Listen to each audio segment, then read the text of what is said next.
Hello everyone, আমি রিয়া। আজকে আমি তোমাদের কাছে নতুন একটা রান্নার রেসিপি ভিডিও নিয়ে চলে এসেছি। প্রথমেই তোমরা দেখে বুঝতে পারছো আমি আজকে পটলের একটা রেসিপি বানাবো।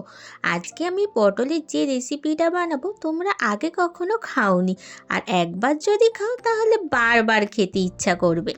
বোরিং একঘেয়ে পটলের ঝাল পটল পোস্ত আর ভালো লাগছে না, তাই জন্য আমি আজকে বানাবো মৌরি পটল। এর জন্য আমি প্রথমে 6-7টা মতন পটল নিয়েছিলাম। তো সেটার খোসাগুলোকে ছাড়িয়ে নিলাম, তারপর মাঝখান থেকে পটলগুলোকে কেটে নিলাম। এরপরে একটা বাটির মধ্যে নুন আর হলুদ মাখিয়ে নিলাম পটলগুলোকে। যেহেতু আমি মৌরি পটল বানাচ্ছি তাই জন্য একটু বেশি পরিমাণে একটা বাটির মধ্যে মৌরি নিয়ে নিলাম। তারপরে কড়ার মধ্যে মৌরিটাকে দিয়ে ভালো করে ভেজে নিলাম, আর তার সঙ্গে দিয়েছিলাম 2টো দারচিনি।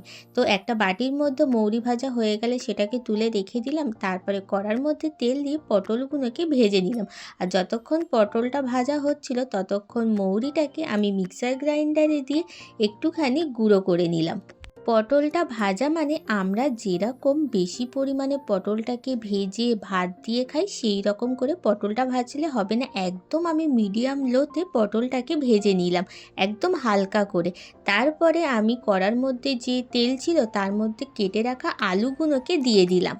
আলুগুলো ভাজা হয়ে যাওয়ার পরে সেই কড়ার মধ্যে অল্প একটু সর্ষের তেল দিয়ে দিলাম, আর তার মধ্যে দিয়ে দিলাম এলাচ আর লবঙ্গ আর 1 চামচ মতো মৌরি গুঁড়ো আর আদা আর লঙ্কা বাটা দিয়ে ভালো করে মশলাটাকে একটুখানি কষতে কষতে তার মধ্যে দিয়ে দিলাম 1 চামচ মতো হলুদ গুঁড়ো আর লঙ্কা গুঁড়ো দিয়ে অল্প একটু যে মশলার জল ছিল সেটা দিয়ে মশলাটাকে আবারও কষাতে আরম্ভ করলাম। তেল ছেড়ে আসলে জল দিয়ে দিলাম, তারপরে ভেজে রাখা পটল আর দিয়ে দেবো আলুটাকে।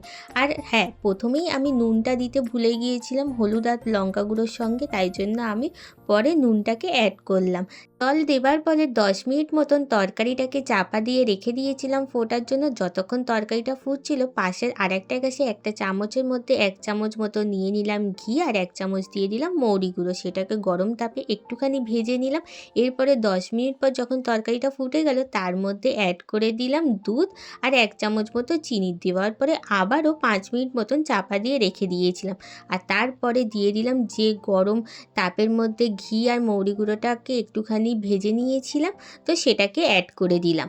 সবশেষে ঘি আর মৌরি গুঁড়োটা অ্যাড করবার পরে এত সুন্দর গন্ধ বেরাচ্ছিল, ভাবছি খাবার আগেই এত সুন্দর গন্ধ বেরাচ্ছে তাহলে খাবার পর কত সুন্দর লাগবে। তাই আর দেরি না করে চটপট গরম গরম ভাতের সঙ্গে মৌরি পটল খেয়ে ফেললাম।